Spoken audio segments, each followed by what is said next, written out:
11 दिया है हमारा बिंदुओं एल एम एन। क्या दिया भैया?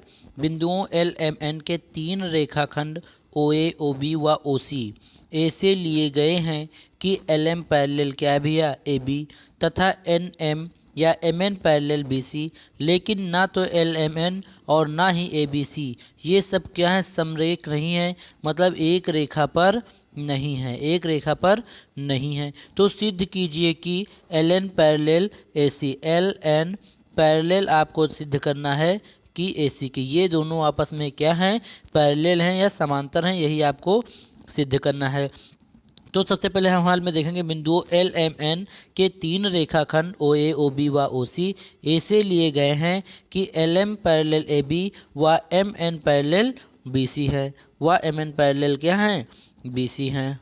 परंतु परंतु क्या कहा गया? परंतु कहा गया कि एल एम एन तथा ए बी सी समरेख नहीं है।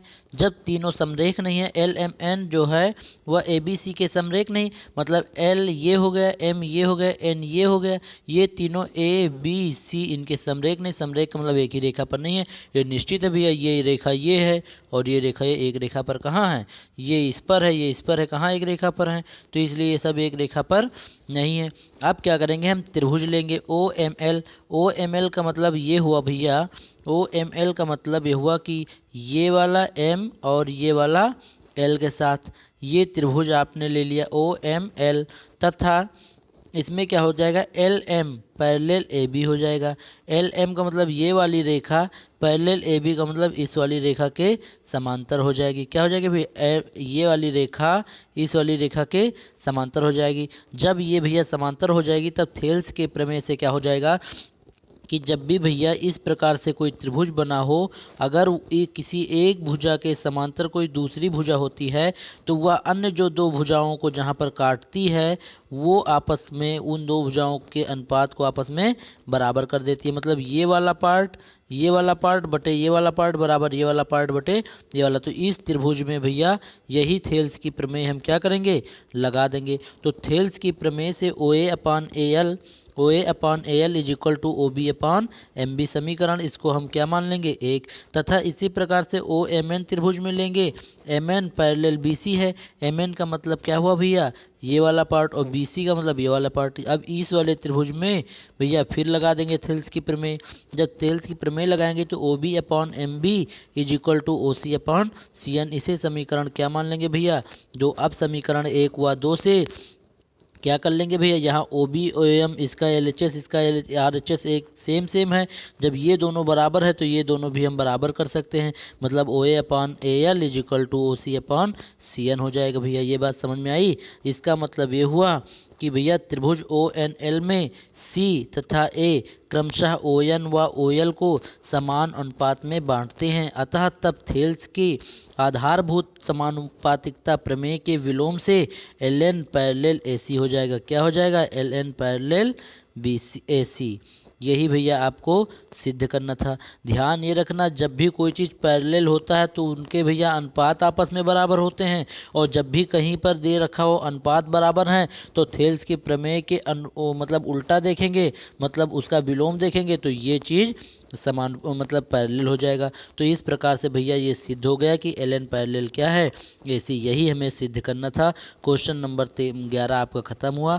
अब चलते हैं हम क्वेश्चन नंबर 12 की ओर। क्वेश्चन नंबर 12 आपका कह रहा है भैया, बहुत ध्यान से समझेंगे कि त्रिभुज ए बी सी का कोई अंतः बिंदु ओ है। क्या है? अंतः बिंदु ओ। ये भैया आपका त्रिभुज दिया हुआ है, इसमें कोई अंतः बिंदु ओ दे रखा है। कोण ए ओ बी, कोण बी ओ सी व कोण सी ओ ए का अर्धक ए बी बी सी व सी ए से क्रमशः बिंदु डी ई व एफ में मिलता है। तो सिद्ध कीजिए कि ए डी गुड़े बी ई गुड़े C F is equal to D B गुड़े सी ई सी और गुड़े एफ ए। ये आपको क्या करना भैया? सिद्ध करना है। बहुत ध्यान से समझेंगे कैसे करते हैं। चलिए देखते हैं फिर हल हम देखते हैं कैसे करते हैं।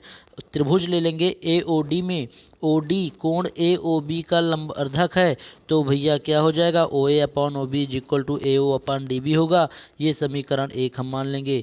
इसी प्रकार से चूंकि त्रिभुज बी ओ सी में कोण OE जो होगा मतलब OE जो होगा कोण BOC का लंबवर्धक होगा, तो भैया वहाँ से OB upon OC is equal to BE upon CE ले लेंगे। इसी प्रकार भैया त्रिभुज CAO में मतलब COA मतलब भैया कौन सा COA वाला मतलब ये वाला हम त्रिभुज लेंगे भैया। इस वाले त्रिभुज में OF कोण COA का लंबवर्धक है, COA का लंबवर्धक है। यहाँ से भैया OC upon OA is equal to CF upon FA हो जाएगा। इसे समीकरण भैया हम क्या मान लेंगे 3 मान लेंगे भैया। समीकरण 1 व 3 से 1 व 2 व 3 से क्या करेंगे OA अपॉन OB गुड़े OB अपॉन OC गुड़े OC अपॉन OA करेंगे बराबर AD अपॉन DB गुड़े BE अपॉन CE गुड़े FC अपॉन FA। इसे जब भैया बराबर करेंगे तो OC से OC खत्म, OB से OB खत्म, OA से OA खत्म, यहाँ बचेगा LHS में क्या 1, और इधर भैया ये AD अपॉन DB ऐसे लिख देंगे, BE अपॉन CE ऐसे लिख देंगे और FC अपॉन FA ऐसे लिख देंगे। अब इसका भैया ये नीचे वाले का इधर 1/1 मानकर क्रॉस मल्टीप्लाई कर देंगे तो AD गुड़े BE गुड़े FC बराबर भैया क्या हो जाएगा AF गुड़े BD गुड़े CE। और यही आपको भैया क्या करना था सिद्ध करना था, यही आपको क्या करना था सिद्ध करना था। इस प्रकार से ये भैया क्वेश्चन भी आपका सिद्ध हुआ। अब क्वेश्चन नंबर 13 की ओर हम चलते हैं। क्वेश्चन नंबर 13 हमारा कह रहा है भैया कि माना त्रिभुज ABC का मध्य बिंदु क्या है AD है। कोण ADB तथा कोण ADC के अर्धक AB व AC में क्रमशः E व F पर भैया क्या है E व F पर मिलते हैं, तो सिद्ध कीजिए। क्या सिद्ध करना है EF पैरेलल BC। आपको भैया सिद्ध करना है EF पैरेलल BC। उपपत्ति हम लिखेंगे ADB त्रिभुज में, ये भैया त्रिभुज दिया है इसमें ADB वाला लेंगे मतलब AD व B ये वाला त्रिभुज हम ले लेंगे। ADB में DE क्या है कोण ADB का लंबवर्धक है।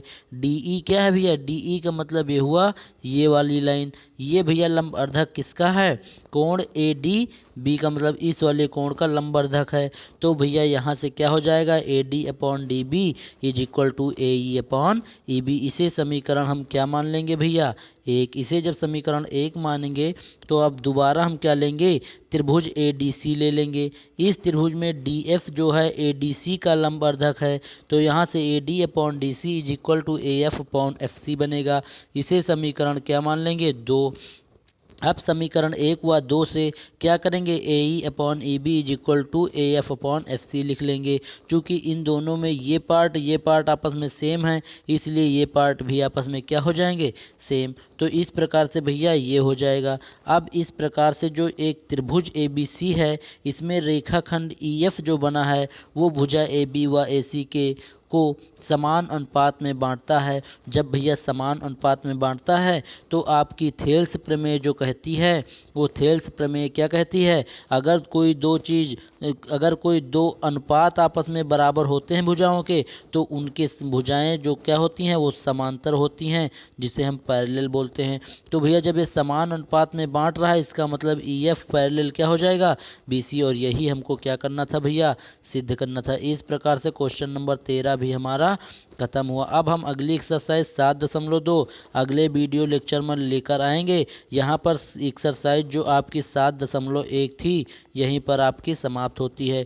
इस प्रकार से क्वेश्चन 13 तक आपके ख़त्म हुए। अगली वीडियो लेक्चर क्वेश्चन नंबर 1 से लेकर जितने भी होंगे 7.2 में सारे हम लेकर आएंगे।